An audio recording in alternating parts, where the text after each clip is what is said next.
apapun selalu kalah dengan orang yang punya duit.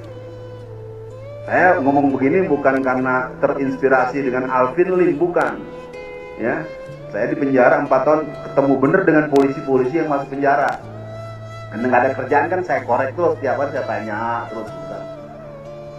Oh, berarti dugaan masyarakat sekarang selama ini bener ya. Ya udah gitu dulu deh. Ya, polisinya bukan kata saya loh, kata polisi. Itu Bang Felinur, saya bukan ngomongin polisi, tentang polisi, kata polisi. Jadi kelakuannya bener gitu, kata polisi yang ketemu saya di penjara. Jadi kalau nanti mau disalahin kena pasal, polisi ono bukan gua, bukan cuma nyeritain dia, itu polisi ngomong gitu.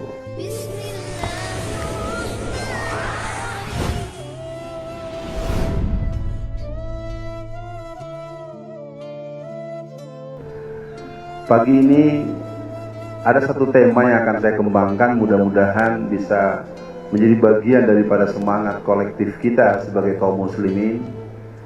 Karena kita yang ada di lingkar Jakarta, Bogor, Tangerang, Bekasi, orang-orang yang ada di lingkar pusat kota punya kesempatan untuk mengakses orang, bisa mengakses informasi, bisa mengakses lokasi. Jadi banyak orang-orang yang sebetulnya secara fungsi, walaupun duduk di majelis ilmu, patut diduga ilmunya lebih tinggi dari yang menyampaikan. Jadi karena itu kepada tuan-tuan guru, para ustadz-ustadz, para sahabat-sahabat yang mungkin akan mendengarkan penyampaian saya, mari kita sama-sama menyadari bahwa belajar itu adalah sebuah watak orang yang beriman. Rasulullah mengajarkan kepada kita, tolabul ilmi ala kulli muslimin, utlubul ilma minal mahdi ila lahdi. Jadi artinya semangat belajar itulah yang membuat kita berkumpul. Harapannya adalah pada hari ini saya punya sedikit waktu untuk menyampaikan beberapa hal. Judul kaji kita pada subuh ini adalah Kembali ke Pangkuan Islam. Judul itu sebetulnya merupakan sebuah judul yang berat, karena merupakan sebuah buku sambungan daripada seorang ulama besar yang sebetulnya dia dibesarkan di India. Buku itu termasuk buku yang banyak dipegang, dirujuk, dan kemudian dijadikan satu konsepsi kesadaran kolektif di dalam keadaan dunia Islam yang begitu banyak persoalan. Adalah Ali Hasan An-Nadawi, seorang ulama yang mungkin sangat dikenal sebagai pemikir produktif pada masa-masa tahun 40-an, tahun 50-an. Jadi hari ini dengan segala keterbatasan yang saya punya, saya akan mengajak diri saya dan para jamaah semua, mari kita menyadari bahwa keadaan kita semakin perlu penguatan-penguatan yang merupakan sebuah mesin atau injection dari Allah Subhanahu wa Ta'ala. Karena tidak bisa tidak, keadaan kita akan mengarah kepada bentuk-bentuk yang secara eskalasi, yang secara proses akan mengajak kita berada pada situasi terburuk. Keadaan demi keadaan, situasi demi situasi, umat Islam mayoritas tapi tanda kutip mayoritas tetapi tidak bisa punya otoritas. Mayoritas tapi tidak boleh beridentitas. Kita dilarang-larang beridentitas, tapi orang PKI boleh kibarkan bendera Palu Arit. Ya, padahal yang namanya Palu Arit itu masih ada TAP MPRS nomor 25 tahun 66, Undang-Undang nomor 27 tahun 1999, ayat 107, pasal 107, ayat A sampai E. Barang siapa orang yang menyebarkan paham komunisme dan seterusnya diancam kurungan penjara 15 sampai 20 tahun. Yang terjadi malah yang mengingatkan bahaya PKI yang dipenjara. Ini mungkin catatan yang kalau kita baca secara mendalam memang tidak baik-baik saja. Di sisi lain, pengibaran bendera yang bertuliskan kalimat syahadat La ilaha illallah itu sebuah fakta. Ya. Saya sekarang ada bertinggal di Jawa Tengah. Ada satu masjid namanya Baitul Makmur, Ustaz Ferry. Itu mengibarkan bendera besar La ilaha illallah, bendera liwa dan roya. Sampai hari ini masih, kalau sudah agak lusuh diturunkan, dipasang. Karena setiap ada yang datang meminta menurunkan, ditanya, ini kalau diturunkan melanggar undang-undang yang mana? Peraturan apa yang dilanggar? Tolong Bapak tunjukkan dulu, hitam di atas putih, ada perda atau ada undang-undang, ada kepres. Ternyata tidak ada. Sering terjadi di negeri-negeri Islam, terutama kita, pelarangan-pelarangan terhadap sesuatu itu tidak ada dasar hukum yang bisa dirujuk. Padahal kalau pidato, saudara-saudara, kita itu kalau berbuat harus sesuai dengan undang-undang yang berlaku.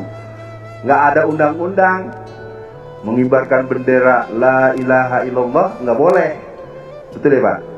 Kalau di rumah saya masih dipasang 2 bendera la ilaha illallah dan bendera merah putih. Ya baru 10 tahun saat dipasang, belum ada yang negor juga tuh. Ya kalau tidak ditegur, saya cuma mau tanya, Pak tolong serahkan pada saya larangannya. Nah baiklah, sidang sumber yang berbahagia, pada pagi ini kita mencoba untuk membicarakan apa sebenarnya yang membuat orang-orang terdahulu itu menjadi pede. Kita tahu betul perang Badar diawali dengan jumlah yang hanya sepertiga daripada pasukan musuh, dari pasukan kafir. Dan banyak juga di tahun 1948, tanggal 10 bulan Ramadan, hari Jumat, itu ada satu prosesi penyerbuan benteng Barlev oleh pemuda-pemuda Ikhwanul Muslimin, yang mana mereka bisa membuat gentar pasukan Israel pada saat itu. Maka ketika terjadi perang Arab tahun 1967, mereka mempertanyakan, dulu kami sempat gentar, cepat ciut nyali ketika rombongan pemuda-pemuda Ikhwanul Muslimin mereka menyeberangi terusan Suez dengan berenang, dengan melintas dan seterusnya, sampai mereka dengan jumlah yang cukup besar naik ke atas tembok-tembok benteng Barlev. Allahu Akbar, mereka menyergap, mereka menghadap, mereka menghadang, mereka mencengcang, dan itu pasukan-pasukan Israel ketakutan. Hari ini kita tidak ditakuti. Di negeri ini pun orang-orang Islam diperlakukan dengan semena-mena. Hari Maulid Nabi digeser tanggal dengan semaunya. Tahun baru Islam 2 tahun lalu, hari dan tanggalnya digeser juga. Ada apa dengan kita? Maka kita perlu tengok dulu orang tua-tua kita, dulu di masa-masa kejayaan Islam, dulu orang yang bernama Muhammad Al-Fatih, Salahuddin Al-Ayyubi, dulu Tuanku Imam Bonjol, dulu Cut Nyadin, dulu Rangkayo Rasuna Said, Rahmah El Yunusia. Ya, Rahmah El Yunusia itu adalah sebuah nama fenomenal. Beliau pendiri pesantren Putri di Padang Panjang, Diniyah Putri Padang Panjang. Beliaulah yang menggempur tanda kutip, yang membuat icebreakers dibentuknya kelas muslimah di Universitas Al-Azhar Kairo. Ya, saya tahu karena beberapa hari atau beberapa minggu setelah saya selesai dari urusan proses hukum, saya ada kesempatan pulang kampung. Ya mungkin agak dekat dengan kampungnya Bang Ferry, ya pokoknya sama-sama Sumatera Barat lah. Saya mampir ke Diniyah Padang Panjang dan saya dapat banyak cerita. Di antaranya sampai tahun 1930-an, 40-an itu belum ada ruang belajar untuk perempuan di Mesir itu, di Al-Azhar Kairo. Dan yang meyakinkan pihak pemimpin dan pengambil kebijakan saat itu adalah seorang muslimah dan tokoh pendidik dari tanah Minang, dari ranah Minang, Ibu Rahmah El Yunusia. Kita mulai poin pertama. Apa rahasia kekuatan pendahulu kita? Yang pertama, pendahulu kita itu adalah orang atau kumpulan orang yang memiliki keyakinan yang penuh akan pertolongan Allah. Jadi kalau kita mendapatkan kabar dalam Al-Quran, ya ayyuhallazina amanu in tansurullah yansurkum wa yusabit aqdamakum. Keyakinan akan pertolongan Allah ini kelihatannya belum menjadi sesuatu yang mantap, mungkin juga pada diri saya. Dan ini menjadi perhatian untuk terus kita asah, kita asuh, kita kuatkan. Siapa orang bisa menduga pilkada di DKI yang diawali tanggal 15 bulan Februari tahun 2017 putaran kedua tanggal 19 April 2017. Padahal sang petarung yang sudah pongah, yang sudah sesumbar menang, itu dia sudah punya kekuatan dana sekitar 20 triliun lebih, tapi tetap kalah. Jadi ini mungkin konsep yang harus kita hitung ulang. Kita sering merasa akan kalah kalau kita tidak punya uang yang cukup. Ternyata ada orang yang dulu uangnya banyak banget, kalah juga. Ya. Nah, ini mungkin bagian yang tidak bisa diterangkan panjang lebar karena nanti akan menyita waktu dan akan kehilangan elan spirit pertemuan kita pagi ini. Jadi poin pertama, kekuatan yang pernah dimiliki oleh pendahulu kita adalah tidak ada keraguan bahwa Allah pasti menolongnya. Nah, untuk itu wilayahnya harus terbangun. Misalnya kita menghindar betul untuk tidak memakan dan meminum atau menggunakan sesuatu yang tidak halal buat kita, alias haram. Sekarang mah ngomongnya aja nggak enak, nyari yang haram aja susah Ustadz, apalagi yang halal. Artinya makan yang haram sebodoh amat, habek aja, makan aja. Tadi ada yang bilang Ustadz Ferry di belakang, Ustadz Alfian dari Betawi ya? Ya iya, anak Betawi asal Sumatera Barat. Oke, yang pertama kita selesaikan dulu. Yang kedua, apa yang terjadi pada orang-orang masa lalu? Mereka itu mempunyai ketertiban ibadah yang mengokohkan akidah. Paling tidak di sini ada sahabat saya yang agak dekat loh ya, umurnya selisih-selisih dikit. Saya nggak tahu, mungkin tuaan Bang Ferry, mungkin tuaan saya, bisa-bisa tuaan saya juga gitu. Men putihan dia karena beliau lebih alim. Lebih tua mungkin. Kebiasaan dulu kita dan masa-masa pelajar, kami dengan Bang Ferry sama-sama aktivis pelajar Islam Indonesia. Dulu ada yang namanya gerakan amal soleh. Di masa-masa saya aktif di Rohis tahun-tahun 80-an, kita tuh punya semacam absen ibadah.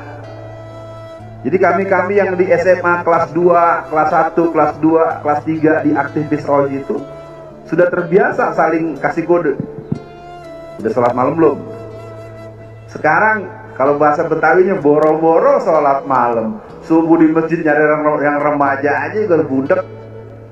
Ya, saya keliling Indonesia, sering saya buat absen. Ayo yang umurnya 17 sampai 25 angkat tangan. Ke laut nggak ada, yang ada yang kongkong, yang udah miring-miring, yang jalan ini, yang muda-muda. Artinya ini sebagai pesan buat semua. Kalau ada ingin kemenangan yang memang masuk pada kemenangan yang paten, kemenangan yang tulen, maka urusan ketertiban ibadah harus menjadi sesuatu yang tertampakkan. Sholat di awal waktu. Jika Rasulullah ditanya oleh seorang sahabat, A'malul afdal ya Rasulullah, apakah perbuatan yang baik itu ya Rasul? As-sholatu li awali waktiha.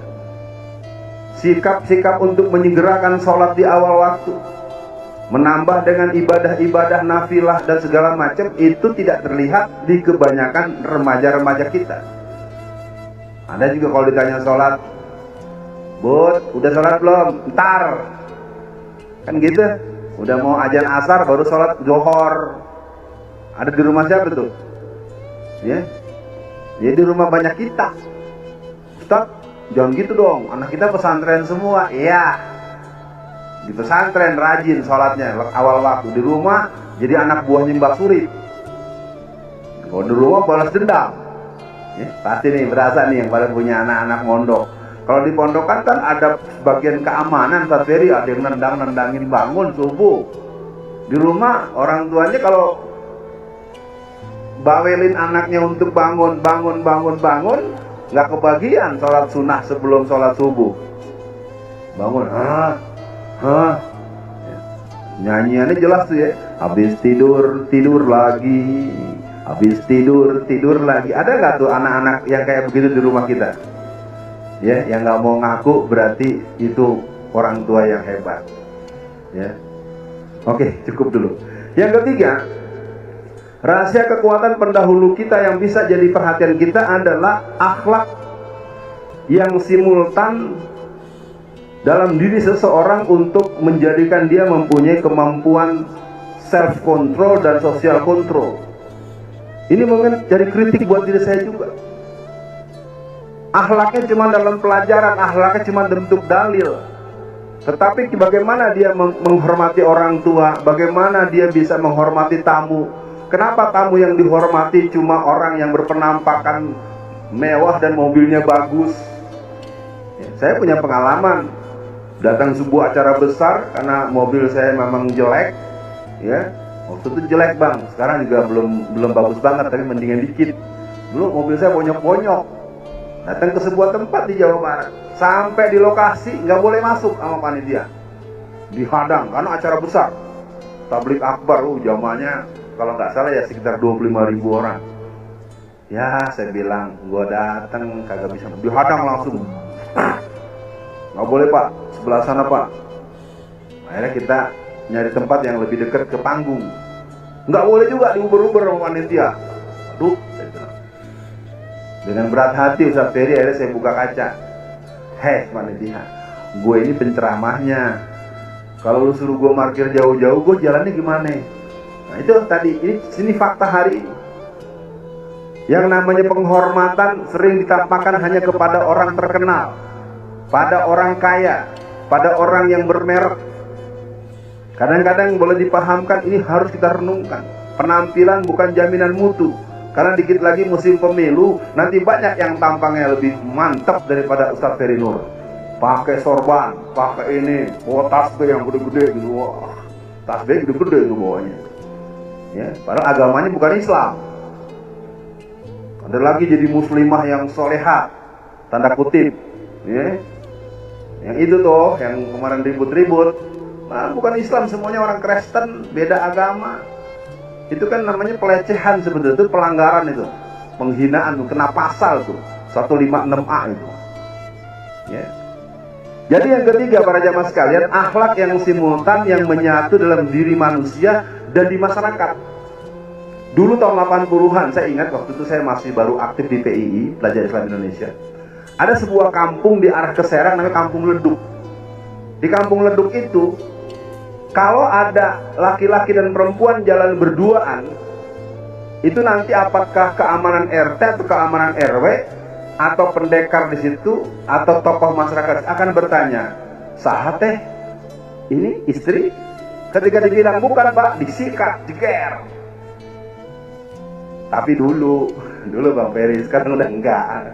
Iya, dulu jalan berduaan, laki-laki perempuan itu akan ditanya dulu, ini anaknya atau adiknya atau apa. Kalau sampai dia udah dihajar.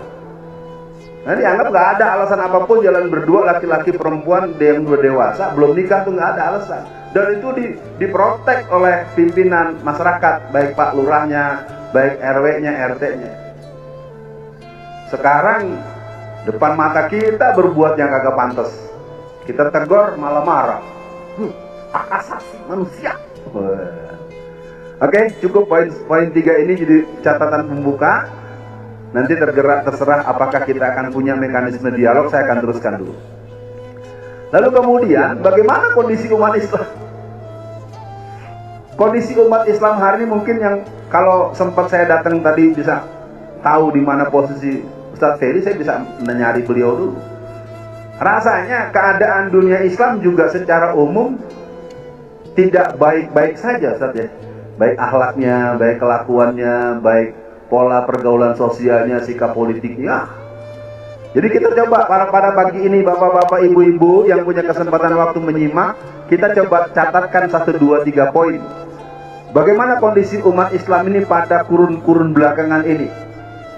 Yang pertama kita lihat bahwa ternyata umat hari ini dalam waktu yang cukup panjang sebelumnya ataupun harian ke depannya adalah mengalami penyakit bimbang dan ragu ya terhadap fungsi-fungsi wahyu dan fungsi-fungsi pedoman yang disampaikan Rasulullah. Umat hari ini bimbang dan ragu plus minder. Masa pakai partai Islam? Sering dengar kan? Kita nggak boleh bawa-bawa Islam. Saya ingin kasih sederhana para bapak ibu sekalian. Kita semua tidak akan pernah membantah ketika satu waktu pernah diresmikan yang namanya menara perbankan syariah.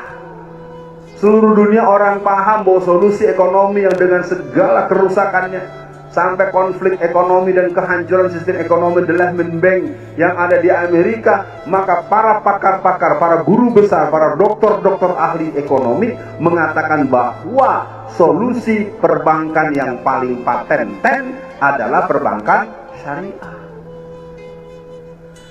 Kalau perbankan syariah itu paten sebagai solusi sistem ekonomi dan keuangan dan seterusnya yang berhubungan dengan perekonomian secara lebih lengkap dan lebih komprehensif, maka pertanyaannya sederhana. Kalau perbankan syariah itu adalah solusi, maka berarti politik syariah juga solusi. Pendidikan, kalau pendidikan saya acung jempol. Secara umum di negeri kita ini pendidikan sangat terkelola baik, dan ini mungkin bagian yang harus dilakukan pembahasan khusus, baik terbuka, semi terbuka, ataupun memang terpaksa kita harus tertutup. Inilah sebetulnya kekuatan umat Islam Indonesia di bagian pendidikan, terus terang saja, karena ini basic saya secara 30 tahun lebih saya mengajar di sebuah perguruan tinggi di Jakarta ini. Saya mata kuliah asuhan saya itu ilmu pendidikan. Jadi yang pertama, kelemahan yang telah terjadi dalam kurun yang panjang adalah rasa ragu dan minder terhadap Islam sebagai solusi. Agak aneh saya kalau ada orang bilang, oh jangan bawa-bawa agama. Dan itu kadang-kadang diomong oleh orang yang saya tahu secara akademis tinggi ilmu agamanya. Ada persoalan dia dengan sini. Padahal Allah katakan, wa man lam yahkum bima anzalallahu faulaika humul kafirun. Wa man lam yahkum bima anzalallahu faulaika humul fasiqun. Wa man lam yahkum bima anzalallahu faulaika humuz zalimun.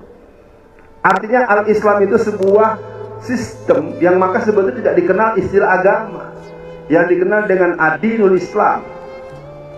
Tapi terminologi bahasa kadang-kadang menjadi alasan kita akhirnya berputarnya dalam perdebatan tata kata dan kosakata. Maka saya ingin mengatakan agama Islam adalah satu sistem ajaran yang Allah katakan inna dina indallahil Islam. Logikanya, kalau agama yang diterima di sisi Allah hanya Islam, berarti sistem Islam yang manapun akan tetap solusi. Persoalannya adalah kita tidak memiliki kemampuan membuat rumus turunan. Kalau kita belajar ilmu matematika, ada rumus utama, ada rumus turunan. Nah ini persoalan kita. Satu sisi kita tidak punya keraguan, tidak boleh ragu. Tapi di sisi lain kita, mana contohnya Ustaz? Jadi gerakan ini sebetulnya gerakan yang tidak ringan. Makanya kita dilarang untuk percaya dan pede terhadap khilafah. Coba alasan apa kita nggak boleh ngomong khilafah? Khilafah salah apa sama Indonesia? Pernah berbuat kesalahan apa khilafah terhadap Indonesia? Ada, yang ada PKI yang pernah buat salah di Indonesia.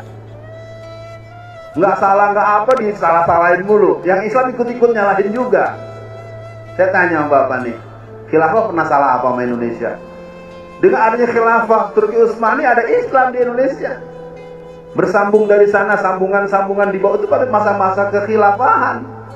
Jadi adalah aneh kalau ada seorang muslim membenci terminologi khilafah. Lah kan tinggal dicari khilafah sistemnya, khalifah orangnya. Lah zaman kekhalifahan Utsman bin Affan atau sebelumnya Umar bin Khattab sudah masuk Islam ke sini. Menurut seminar tahun 1962 di Medan di Sumatera Utara, bahwa dinyatakan bahwa Islam masuk ke Indonesia di abad ke-7. Abad ke-7 Miladiah itu persis di masa-masa awal keempat Khulafaur Rasyidah. Khulafaur Rasyidah namanya kekhilafahan, pemimpinnya namanya khalifah, sistemnya khilafah. Khilafah itu adalah ajaran Islam. Sekarang dikeluarkan, kami ingin memberantas komunis sekaligus memberantas khilafah. Itu orang nggak tahu sejarah atau ada kelainan jiwa yang begitu. Ya, saya dengar itu sekarang kalau pidato-pidato, padahal dianya PKI nggak mau bilang aja ishadu bi anal PKI gitu, jelas ente ngaku PKI nggak berani, mana atuh doang tuh yang bikin buku aku bangga anak PKI, bolak-balik bilang enggak, padahal iya. Yang kedua, nah ini ngeri nih, kondisi umat Islam yang kedua ini adalah materialisme dan cinta dunia. Ya, makanya saya lihat Ustaz Fedi agak ngeri juga ini. Saya terusin nih saya. Dilihatin Ustaz Fedi serius banget. Ini berat. Mubalik aja terbagi dua ekstrim itu. Ada mubalik kondang, ada mubalik kandang. Nggak percaya bapak-bapak semua. Ini kan yang datang kagak rame kenapa ini? Karena nggak ada Ustadz Arifin Ilham. Kan begitu. Ya kan artinya apa? Orang akan lihat siapa yang datang. Ntar kalau udah datang yang terkenal, maaf ya bukan di sini, di tempat lain. Ini bayarnya berapa ini? Wah, ayo bingung. Ya, panitia sering saya dengar tuh, kita kalau manggil fulan gimana ya? Kayaknya nggak sanggup di panitia. Kata-kata nggak sanggup tuh dimensinya materi atau rugiah? Materi kan? Nah, para jamaah sekalian, mudah-mudahan pada pagi ini saya ajak kita untuk menyadari bahwa ada wilayah yang perlu kita renungkan. Mengukur sesuatu dengan formalitas, mengukur sesuatu dengan argo, mengukur sesuatu dengan materi, ini sebuah kekeliruan yang sebetulnya bukan kesalahan masyarakat, kesalahan para pendakwah dan para ulama-ulama, maaf oknum ya, tidak rata. Kita akan coba buat kisah menarik. Di Jawa Barat ini dulu ada tokoh masyumi namanya Kiai Haji Rusad Nurdin. Sekitar tahun 1980-an, Kiai Haji Rusad Nurdin masih cukup bisa memenuhi permintaan berdakwah di mana-mana. Beliau salah satu pentolan partai Masyumi pada dulu. Ya, Masyumi dulu gitu, Bang. Kalau sekarang Masyuminya nggak lolos. Diketawain. Apa yang terjadi pada Pak Rusad Nurdin? Pak Rusad Nurdin itu didatangi oleh staf dari Kementerian Dalam Negeri. Waktu itu menterinya Pak Rudini. Pak Rudini datang kepada beliau di Bandung, kalau tidak salah, rumah beliau kan di Jawa Barat. Pak, ada permintaan dari Pak Menteri untuk mengisi pengajian di kantor Kementerian Dalam Negeri. Beliau senyum-senyum. Waduh, katanya, ini jadwalnya overlap, jadwalnya tumpang tindih dengan jadwal saya ngisi di musola di ujung kampung sono. Di musola. Ini yang jemput udah langsung ini kali petanduk. Pak, kalau di kementerian mah amplopnya tebel, nggak pakai amplop Pak, pakai besek isi duit. Jawaban dia juga nggak marah, santai. Maaf saudara, sampaikan pada Pak Menteri bahwa saya ini sudah janji di sana, di musola RT sana. Kalau mau sesuaikan dengan jadwal saya nanti lagi. Oh nggak bisa Pak, besok ya udah cari yang lain aja. Terus tarik ulur akhirnya pulang. Sekarang kalau itu terjadi pada saya gimana ya? Gimana kalau terjadi sama antum? Ya. Saya bukan nuduh, ngeri juga. Makanya ini bagian yang sering diingatkan Ustadz Ferry Nur dan kawan-kawan kita yang menjaga bahwa kita harus sampai kepada sebuah komitmen mukhlisina lahuddin. Kalau kita beramal itu harus innamal a'malu binniyat. Ini mungkin juga kedatangan saya juga harus mengalami itu yang harus diulang-ulang. Lu ngapain kesini loh? Ngapain sekarang ceramah di sini nih? Mau ngapain? Artinya pandangan-pandangan kehidupan mengukur sesuatu dengan materi, inilah yang membuat kita kalah. Pilkada serentak terakhir tahun 2020, tanggalnya tanggal 9, bulan Desember, 88% dimenangkan oleh para tangan kanan, tangan kiri, kaki kanan, kaki kiri, oligarki. Terus terang saja, yang kita bisa harapkan ya partai Islam yang paling eksis dan yang punya daya cahar itu ya PKS. Secara konsepsi masih bisa dilihat potensi ya PBB, P3 masih saya lihat masih punya. Memang persoalan mereka tuh SDM-nya. Ada partai-partai baru seperti Umat, Partai Masyumi, PDRI. Ada 6 partai yang saya pikir kalau buat saya berjuang di jalan apapun, niatnya Islam, caranya Islam, tujuannya Islam. Nah, yang realistis kalau orang nanti ikut tinggal lihat aja yang masih ada yang mana, ayo dikombinasi atau ayo dibantu maksimal. Yang ketiga, nah ini persoalannya. Kondisi kita belakangan ini generasinya generasi yang buruk. Pinter banyak, tapi nggak sopan sama orang tuanya. Kadang-kadang saya nggak enak main ke mana ngisi pengajian ibu-ibu.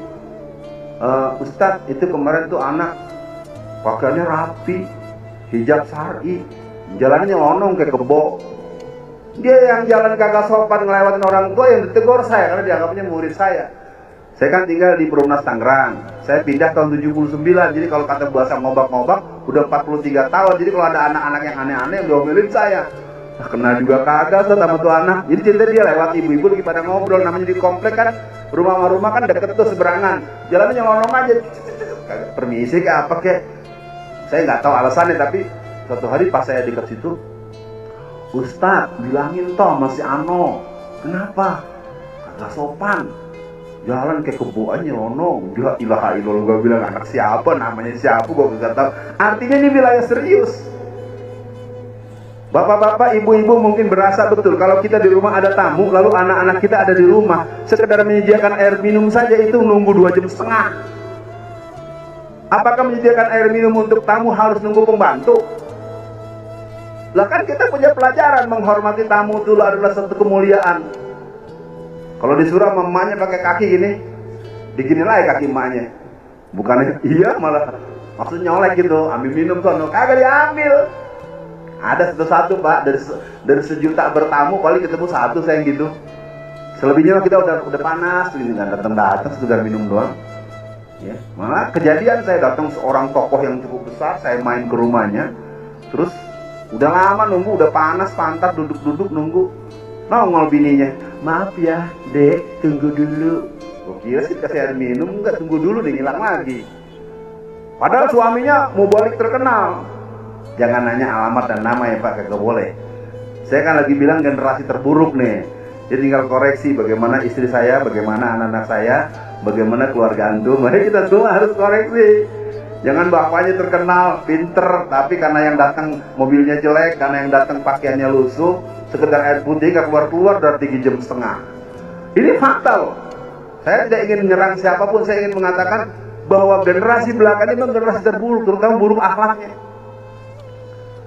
Sering orang memaknai akhlak itu adalah bentuk-bentuk petatah petitih dan sopan santun yang dibuat-buat, teman namanya munafik. Kalau begini kan memang langgam Betawi Pak. Emang ya, ngomong begini memang langgam Betawi, bener-bener gimana gue susah. Terus ngomong gitu ya, ngomong begini ya, saya anak Petamburan gak ngatuk. Yang penting masih dipahami, kalau ngomong ya jangan ngomong yang kasar, jangan nuduh, jangan ghibah, ya, karena udah pengalaman kemarin 4 tahun penjara, ya kan, palingnya kan udah terkontrol dikit, tinggal nanti tunggu nasihat khusus dari Ustadz Ferry Nur nanti. Yang keempat, nah ini persoalan lain, ketertinggalan di segala bidang. Saya tidak bisa menutupi teman-teman, bapak-bapak, ibu-ibu yang semua sempat menyimak kajian pada pagi ini. Kita ini bukan bodoh, kita memang tidak cukup melihat bahwa yang harus kita panggil itu anak-anak kita yang bermutu. Ternyata anak-anak kita sekarang banyak yang jadi dosen di berbagai perguruan tinggi di seluruh dunia. Salah satu anak saya juga ikut dengan saya sekarang di kuliah di luar negeri, ditawarkan kerja, gaji pokok 16 juta, baru gaji pokok tuh Bang, belum bonus, belum apa. Dan sekarang tamat S3, balik kemari kebingungan, gak ada jam ngajar lagi. Saya mohon maaf nih, saya buka ini banyak yang sedih Pak. Apalagi kalau dia belum punya status kepegawaian yang tetap, PNS atau ASN. Walaupun gelarnya doktor, celingak-celinguk udah kayak orang bingung. Terus terang aja nih, mohon maaf ya, kalau mentalnya nyari kerjaan, mental nunggu gajian. Nah kalau di luar negeri, kalau ketahuan nih pinter nih anak, udah rumah, apa, biaya hidup, living cost, itu jelas. Di negeri kita penghargaan orang dengan kualitas keilmuan dan kualitas akhlak dan karakter gak laku. Kualitas isi tas yang diukur. Makanya kasus apapun selalu kalah dengan orang yang punya duit. Saya ngomong begini bukan karena terinspirasi dengan Alvin Lim, bukan. Ya, saya di penjara 4 tahun, ketemu bener dengan polisi-polisi yang masuk penjara. Karena nggak ada kerjaan kan, saya korek terus, tiap hari saya tanya terus gitu kan. Oh, berarti dugaan masyarakat sekarang selama ini bener ya. Ya udah gitu dulu deh. Ya, polisinya bukan kata saya, kata polisi. Itu Bang Ferry Nur, saya bukan ngomongin polisi, tentang polisi, kata polisi. Jadi kelakuannya bener gitu, kata polisi yang ketemu saya di penjaraan. Jadi kalau nanti mau disalahin kena pasal, polisi ono bukan gua, bukan cuma nyeritain dia, itu polisi ngomong gitu. Yang terakhir, nah ini penjajahan yang terjadi di seluruh dunia Islam. Pertanyaannya, kita ini sudah merdeka belum? Yang terberat kan adalah penjajahan alam fikir, penjajahan akidah, penjajahan cara mempersepsi dunia. Saya tidak bisa membayangkan kalau hari ini saya buat pertanyaan. Para bapak-bapak, ibu-ibu, para jamaah, satu hari kita kalau bahasa Jawanya jagong, kalau bahasa Betawinya kondangan, ya. Kondangan. Kalau kita kondangan di hotel bintang 5, kita kondangan di gedung yang gede. Kira-kira makannya duduk sama diri banyakan mana? Banyakan mana, Pak? Diri. Nggak usah, saya nggak mau bicara yang dalam-dalam, sederhana aja. Bapak punya anak atau punya cucu nggak yang sekarang sekolah di taman kanak-kanak? Ada kan cucunya? Apa namanya PAUD ke? Apa namanya Bustanul Atfal ke? Apa yang namanya TK Islam ke? TK IT ke? Ini saya kalau nggak dikasih kode nggak tahu nih mesti berhenti apa kagak nih. Ya, pokoknya kasih kode aja deh ya. Namanya kan jarang ntar. Anak-anak duduk yang rapi, tangan dicuci, duduk yang rapi. Kita mau makan, anak-anak duduk, tangan kanan dicuci, baca doa. Bapaknya engkongnya jalan diri. Ada yang begitu? Yang ngajarin siapa?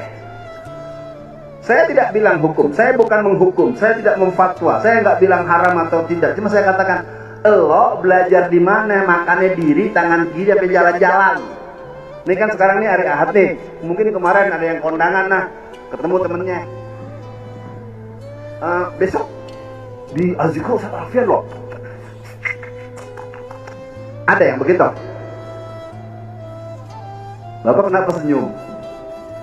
Banyakan mana Pak yang duduk sama yang diri kalau di tempat itu? Itu pertanyaan sederhana. Saya nggak marah. Saya cuma mau bilang, setelah begini, kalau begitu keadaannya, bilang pada guru-guru taman kanak-kanak, bilang sama pimpinan yayasan taman kanak, udah nggak usah lagi diajarin adab makan, nggak penting. Babenya aja, engkongnya aja yang pergi haji 13 kali, makannya diri, tangan kiri, jalan-jalan. Ada yang begitu? Ini kan persoalan kita, bagaimana kita mau membangun karakter yang lebih jauh. Kalau hal-hal yang sebetulnya sudah pernah dididikkan, ini kan bicara pembiasaan. Kecil teranja-anja, besar terbawa-bawa, sudah tua berubah tidak. Nah Bapak Ibu sekalian, jadi yang kelima adalah penjajahan atau imperialisme di berbagai dunia Islam. Sebenarnya kita sekarang sedang berada dalam penjajahan yang sangat berat dengan sebuah negara yang berlambang bintang merah. Cukup kali ya ngomong gitu doang ya. Kalau nggak ngerti lagi, baca buku lagi dah. Nah terakhir, apa solusinya? Ini materi kita nggak banyak nih. Mudah-mudahan dulu gimana, kita sekarang kenapa, terus kita gimana. Solusi kita yang pertama mungkin akan banyak, bisa dalam kajian-kajian akademis yang banyak. Tapi dari saya ada sebuah buku yang berjudul Revolusi Pemikiran yang dikarang oleh Wahiduddin Khan. Kita lihat bagaimana fenomena sosok seorang Rocky Gerung. Saya sendiri sebagai orang yang punya basic sama dengan beliau. Ya, beliau filsafat umum, saya filsafat pendidikan. Jadi saya lihat, Bang Rocky cakep banget. Bagaimana dia bisa mengatakan bahwa sistem perekafrian, sistem politik yang bisa membuat negara ini mempunyai keseimbangan, berkeadilan dan kesejahteraan adalah sistem negara Islam. Untung aja ngomong Rocky Gerung. Kalau yang ngomong Bapak bilang negara Islam, besok Bapak rupanya dikepung sama tank. Jadi apa artinya? Bahwa ternyata kita perlu bertanya ulang, otak kita ini waras nggak keislamiannya? Otak kita sering mengalahkan hal-hal yang sifatnya prinsip. Contoh, naik kereta, naik pesawat. Saya kadang-kadang kalau lagi sholat tuh dilihatin kayak topeng monyet. Jadi rupanya pengetahuan kalau di perjalanan yang panjang itu ya kita sholat. Dia kan lihat kita sholat malah dilihatin, diketawain. Ampun gue bilang. Jadi rupanya kalau sholatnya di masjid, Pak, di masjid, di musola udah. Jadi kalau di jalan juga sholat. Apalagi main bola, coba sepak bola mau di mana? Mau di ini yang baru nih, JIS apa JIS? Jokowi Islamic. Iya, betul ya? Oh salah nyebut. Iya. Itu kan memang minta dirubah begitu kan nama timnya kan, suruh diganti tuh JIS itu diganti dengan itu. Begitu Anda ya. Bukan kata saya, itu kata si temen-temennya. Nah, jadi pandangan-pandangan tentang dunia ini tergantung daripada cara berpikir yang kita punya. Jadi pengetahuan di satu sisi, cara berpikir di sisi lain. Misalnya ibu-ibu nih, ibu ada yang nyimak. Tetangga sebelah, ternyata ini istri kedua dari bapak ini misalnya. Yang diomongin kan bukan bagaimana berbahasa. Bahaya nih, istri kedua. Itu yang dipikirin begitu, bukan ditemenin, diajak ngaji. Wah, jangan-jangan ntar laki gue ketularan nih. Maaf ya, saya ingin katakan ini pandangan-pandangan yang berkembang di masyarakat. Apa saya ngomong salah? Betul kan? Jadi kita menganggap kalau ada orang nih, istri saya dari seseorang lalu dilihat dengan pandangan-pandangan dan lu membanding-bandingkan dengan keluarga-keluarga yang bermasalah, nggak bisa. Ada orang pulang dari Suriah atau pulang dari Afghanistan habis menghadiri ulang tahun Taliban yang kedua, tahu nih baru pulang, wah itu bisa-bisa tetangga nggak berani bertamu. Itu pandangan-pandangan yang nggak keruan. Oke, saya pikir cukup dulu ya. Jadi yang jelas revolusi pemikiran ini artinya kita melihat persoalan menurut bagaimana persoalan itu dilihat menurut Allah dan Rasulnya dan menurut ulama-ulama yang muktabar. Ya. Ada kawan saya namanya Babe Haikal, ya. Saya temui dia, saya ajak ngomong dia. Tapi kan masyarakat udah susah di ini. Saya bilang nggak boleh begitu. Kita dengan orang itu, dengan teman itu pahami dulu ada apa. Inilah persoalan kita, ternyata lebih sering mengambil kesimpulan tentang sesuatu berdasarkan gosip, tidak berdasarkan fakta dan berdasarkan kesejatian persoalannya. Saya tidak dalam urusan bela-membela, cuman saya lah besok giliran gua nih kalau selesai itu. Ya. Di beberapa forum ada beliau, orang pada menghindar. Kok begitu? Nggak boleh. Kita kan belum tahu, kan belum ada persidangan, belum ada imarohnya, belum ada imamah yang baru gosip-gosip dan omongan. Saya nggak setuju itu. Nah besok kalau ada cerita tentang Alfian Tanjung gimana Pak? Oh, gua kagak dateng ah. Padahal Bapak dengerin dari sono. Saya tidak ingin mengatakan ini sebagai bentuk pembelaan kepada beliau, tidak. Cuma ayo dong. Mari kita lihat banyak orang dan tidak ada manusia yang sempurna. Selama dia beriman, selama dia masih sholat bersama kita, selama dia bersama dengan Rasulullah saja pada zaman beliau hidup, yang namanya orang-orang yang dikenal kelompok munafik itu nggak pernah disebut depan umum. Saya nggak tahu nih, kalau tadi saya sebut nama itu, saya sebut lagi satu nama, Ali Muhtar Ngabalin. Nggak nyebut doang kan, dia kan temen gue SMA dulu. Mana Pak? Kenal? Nggak kenal? Ada yang bilang nggak kenal. Ngeri juga deh, udah cukup deh. Baik, yang kedua, jadi revolusi pemikirannya artinya Allah dengan wahyunya, Rasulullah dengan hadis dan keterangan yang mutawatir, dan pola berpikir. Nah kalau di internasional itu ada namanya dulu Triple IT. Triple IT itulah sebuah gerakan internasional yang membuat tokoh-tokoh dunia itu punya kemampuan membuat tawaran. Maka muncullah orang yang bernama Profesor Dr. Raji Ismail Al-Faruqi. Raji Al-Faruqi itu membuat sebuah buku yang berjudul Sistem Peradaban Islam. Tebalnya kurang lebih 3000 halaman. Dan salah satu orang yang terinspirasi dengan beliau adalah Dr. Imaduddin Abdurrahim. Jadi kalau bapak-bapak, ibu-ibu yang pernah berkuliah tahun 80 sampai 90 akan ingat yang namanya LDK, akan ingat yang namanya LMD, Latihan Mujahid Dakwah. Dulu pengajian rame itu di kampus-kampus di UI. Masjid Arif Rahman Hakim itu setiap Ahad itu mentoring pengajian pekanan itu nggak kurang dari 2000 sampai 4000 orang. Di ITB yang namanya Masjid Salman Al-Farisi itu bisa hadir sampai 6 sampai 8.000, kadang sampai 12.000 orang. Sampai ditambah speaker itu sampai 160 buah. Masjid Al-Ghifari di IPB. Lalu pertanyaannya sekarang kampus-kampus itu nggak ada lagi yang kayak gitu, karena dihabisi. Dipencit cek Sundanya mah, dipakai nih orang Jawa bilang. Kita ini nggak pernah ngerti. Sama dengan remaja, nggak ada, bukan wajar, Pak. Remaja Islam, remaja Mesir itu telah mengalami pembunuhan tanda kutip tahun 1996. Rohis di sekolah se-Indonesia tidak ada lagi telah dibunuh pada tahun 2006. Ini kias ya Pak ya, kalimat saya kalian kias, jangan Anda lalu kasar banget. Nggak ada, Bapak sekarang di sekolah mana, sekolah negeri, sekolah umum yang ada rohis? Nggak ada. Ada namanya rohis, tapi yang ngajar guru agama. Itu sama juga orang sekolah belajar agamanya pindah ke musola gitu doang. Tetap aja nggak ada rohis sekarang, udah nggak ada, karena alumni nggak boleh masuk, latihan-latihan yang sifatnya pengembangan bakat nggak boleh. Jadi yang kedua, solusi kita adalah membentuk dan menjadi generasi Qurani. Ayo bapak-bapak semua, jangan kita doang masukin anak ke pesantren tahfiz, anaknya mondok, ntar di kompleknya siapa imam ini 30 juz, dari mana? Tahfiz yatim. Lah anak bapak kapan jadi imam? Maaf ya Pak ya, karena di rumah itu kalau udah pulang dari pesantren, anak tuh nggak mau ngapa-ngapain, disuruh jadi imam nggak mau, tausiah nggak mau. Jawabnya apa? Amplopnya dikit dong. Ini beneran loh, saya ini berhubungan banyak dengan jaringan pesantren. Mau bukan pesantren saya nggak sebut, anak-anaknya. Masjid-masjid banyak yang punya imam yang bagus-bagus. Kalau antum yang jadi ketua DKM-nya, antum yang sekretarisnya, antum sesepuhnya, kenapa nggak anak antum yang cucu antum yang jadi imam? Oh, dari sono tahfiz yatim piatu. Yang punya bapak punya emak dong jadi imam. Paling tidak kombinasi. Nah, kalau kita semua dibilang diborong semua kan enggak, ya kombinasi deh. Sepengetahuan saya itu hampir nggak ada. Anaknya ada paling di pojok belakang, datangnya udah mau rakaat ketiga baru datang.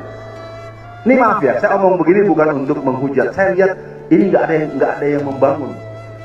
Jadi banyaknya pesantren itu tidak berkorelasi terhadap pembangunan peradaban masyarakat. Itu yang dibaca. Kenapa? Saya tahu sebabnya. Karena kebanyakan yang pengen anak masuk pesantren itu bukan anaknya, kebanyakan orang tuanya. Betul nggak? Orang tuanya yang paling kondisiin.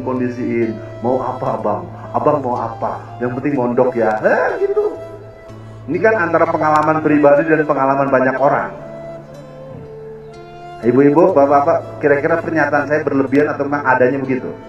Iya, faktanya kan anak masuk pesantren itu lebih banyak orang tuanya yang kepengen. Kalau nggak orang tuanya, kakeknya, engkongnya, yangkungnya, yang utinya. Oke, dikit lagi habis. Jadi nomor 2, membentuk dan menjadi generasi Qurani. Kita bentuk anak-anak kita, cucu-cucu kita juga sekalian. Apa kata Quran? Afghanistan tuh teroris, nanti dulu, kenapa ngomong begitu? Kata televisi, ya ngaco ente. Oke, yang terakhir, solusi kita yang terakhir adalah menerapkan sistem Islam di segala bidang kehidupan. Kita awali dulu dengan diri dan keluarga kita. Itu mungkin yang lebih aman. Karena kalau pembahasan dinaikkan grade 2, grade 3 dengan bentuk-bentuk yang sifatnya aplikatif secara sosiologi, politik, dan lain-lain, kita nggak bisa bergerak. Belum bisa bergerak, bukan tidak. Kita lihat di kota Padang itu tidak ada Indomaret dan Alfamart. Anda yang belum mantep silahkan datang ke Padang. Anda nggak akan ketemu. Anda mau belanja nyari Indomaret, Alfamart, nol, Pak.